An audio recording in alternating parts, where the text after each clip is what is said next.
It's the Wandering Channel, and I have a roughly 11-minute video from, let's see, it came from MK Fire and Ice. I downloaded his because he had one of the cleanest versions of the E3 gameplay footage that I could find on YouTube, so that was a big help, thank you, MK. But this is Fallout 76, and it's different than the other Fallouts. The closest one to it, chronologically, is Fallout 1. This takes place way before Fallout 1. I think it's like 80 or 90 years or something like that. But anyway, it's Reclamation Day. It's 2102, 25 years after the bombs dropped. And we are finally making our way out of the vault. Now, the strange thing about this game is there's no NPCs. You'll always be my family. If it's a human player that you can talk to, it's got somebody on a controller. That's the biggest part, the biggest change by this game. That and the roughly 16, 17 square miles of West Virginia forest you get to explore, because it is 4 times bigger than Fallout 4, and we all know how long it took to walk across that. But this is just the E3 panel. They're showing off right now. They're talking about the dynamic systems, the distant weather patterns that you can see in the the more detail they can put at everything. But I'm excited for this game. I feel like it's going to be a big change, and it's something that Bethesda took a very ballsy risk doing.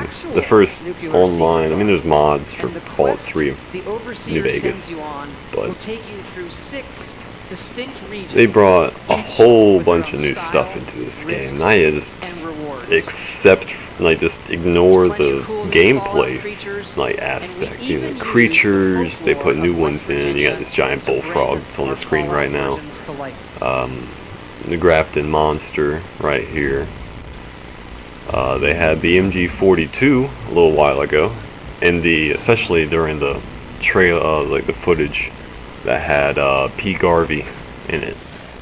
That's what the main dude shot at P. Garvey with, was the MG42.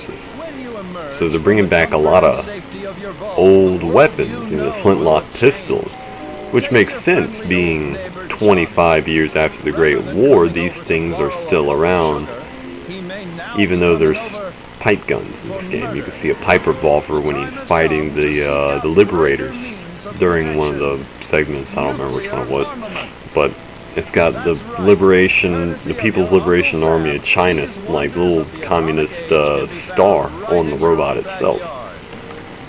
So you gotta fight those. That's some of the new enemies. There's probably a whole lot more Chinese robots from being invaded the mainland, because Mumble Dulces is in this game, which was a cover for the Chinese military in the lore to be on American soil.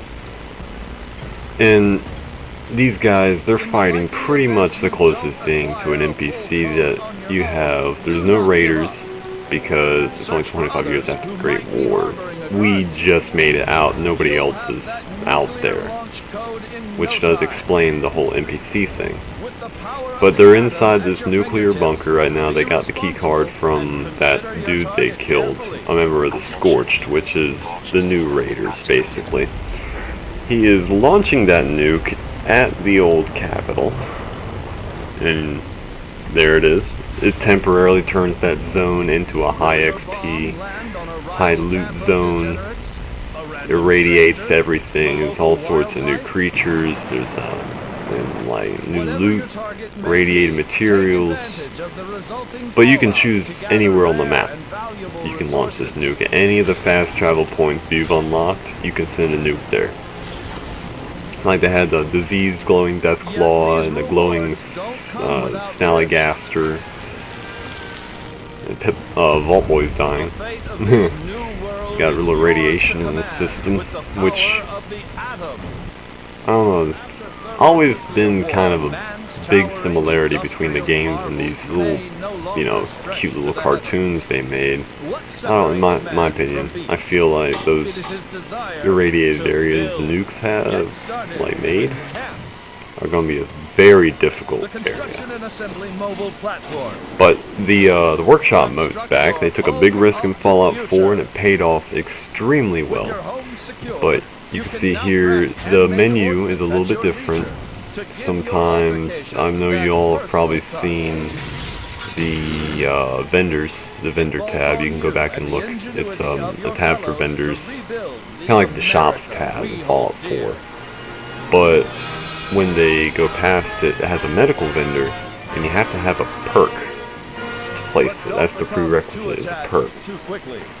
There's only one rank up though, so as soon as you get that perk, you can place that vendor down. There's probably perks for other vendors. See, there's the Chinese Liberators,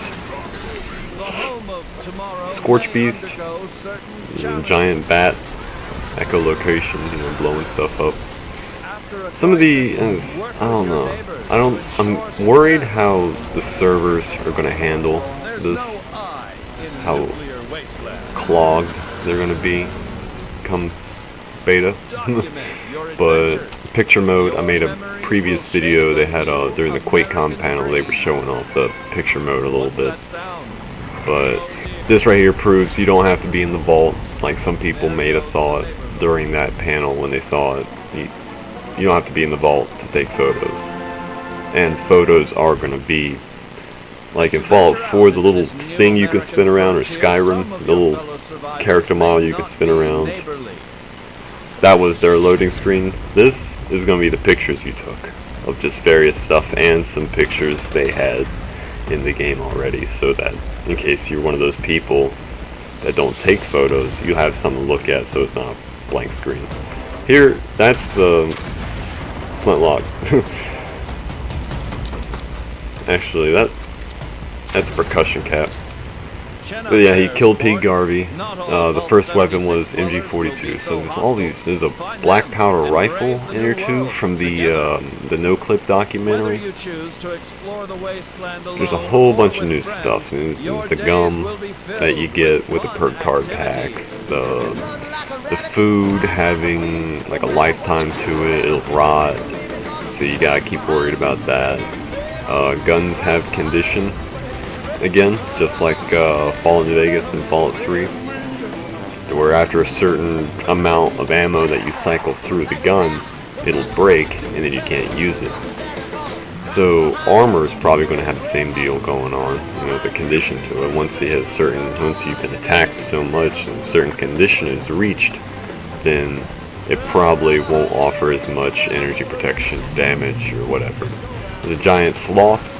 It's one of the new creatures. It's probably along the same lines as some of the animals from the Nuka World DLC from Fallout 4. You know, some of the non-native creatures, you know, mutating because of the zoo, like the gorillas from Fallout 4, I think. But I do know gator claws. You know, I mean, it's a zoo, radiation. They mutated. The sloth is probably a pet or something before, you know, or like, I don't know. But there's a whole, I could sit here and speculate for hours just about stuff that's gonna happen. 300 years but here's the E3 trailer that we saw. There's a whole bunch of I could probably do another in-depth video on just some of the tiny things may have been engineered by Vault-Tec, we didn't notice in these various trailers and gameplays, so and that if the bombs do come, such as the date inconsistency. Fallout 3 saying it's supposed to happen 20 years after the war, open 20 years after the war. Fallout 76, 25 years. I mean, I could sit here and speculate about that stuff all day long if I wanted to, but I only got a few more minutes left, so I'll make another video on that eventually. Once I, you know, find more than one or two things that I've noticed.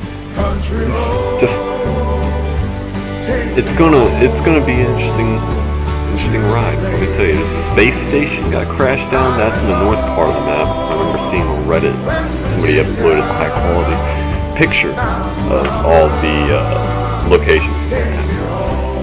But that's the power armor from that first guy that watched the bombs drop. So, For when the fighting is stopped, hopefully that's in the game somewhere. Something that you can pick up out of the ground. must rebuild. Maybe a shovel or something to dig it up. not just and you can wear walls, it. not just buildings, But but it's all hearts, sorts of new creatures minds, and and ultimately new America locations, itself. features, storylines, quests.